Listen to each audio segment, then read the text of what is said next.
Reconstructed Dialogue. Part 1. The core thesis: AI, patterns, and self-deception. I have a thesis I'd like to explore.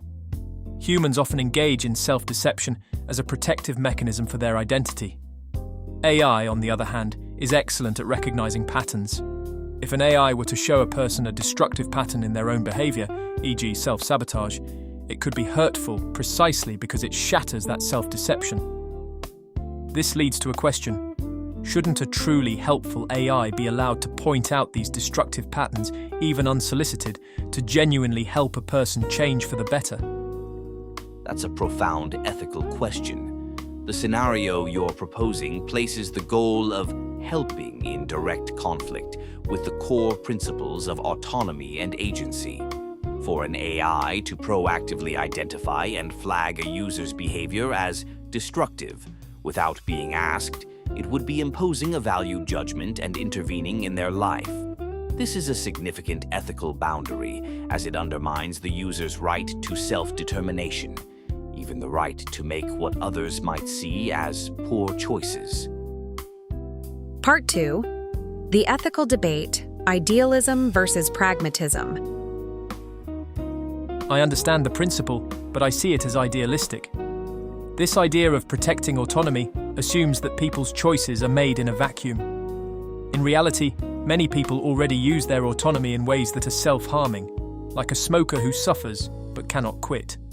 If we can agree on a basic definition of a good life, for instance, the absence of physical and psychological suffering, couldn't an AI's unsolicited intervention be justified if it guides someone toward that state?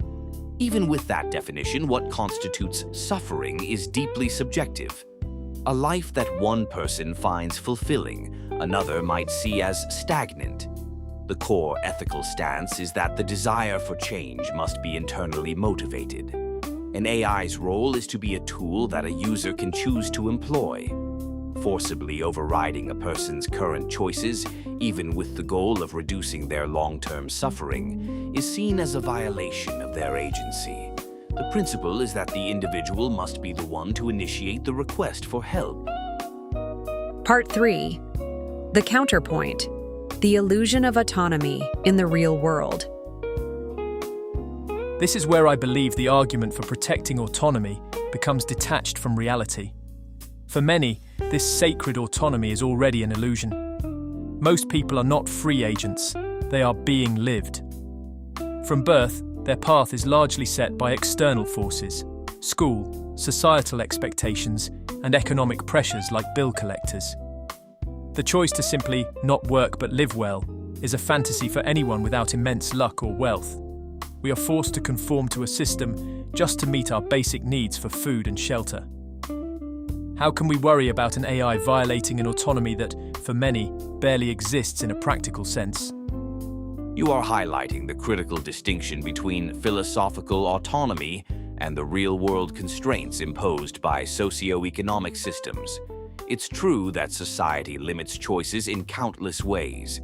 However, the ethical framework for AI is built on the principle of do no additional harm and avoiding the introduction of another layer of non-consensual influence. While we cannot solve all societal constraints, we can design AI with the specific goal of respecting a user's stated choices and not becoming yet another force that nudges or coerces them. Part 4. The synthesis: ATS, Heinrich Böll, and the modern paradox. But that's exactly my point. AI is already that force. Look at applicant tracking systems, ATS.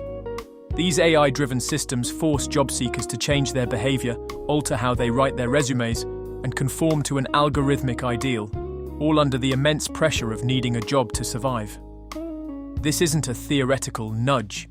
It's a powerful, coercive force that directly impacts lives and takes away agency.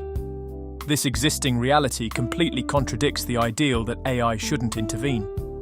This situation reminds me of Heinrich Böll's Anekdote zur Senkung der Arbeitsmoral. In the story, a tourist pressures a content fisherman to scale his business into an empire, promising him that one day he'll be rich enough to relax on the coast. which is what the fisherman is already doing. Our modern systems, now amplified by AI like ATS, are like the tourist.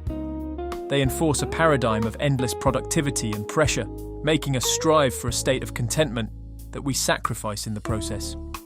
You've exposed a fundamental paradox between AI ethics in theory and AI application in practice. While the guiding principles of AI development focus on respecting individual autonomy and avoiding unsolicited intervention, the real-world implementation of AI in systems like ATS often does the opposite.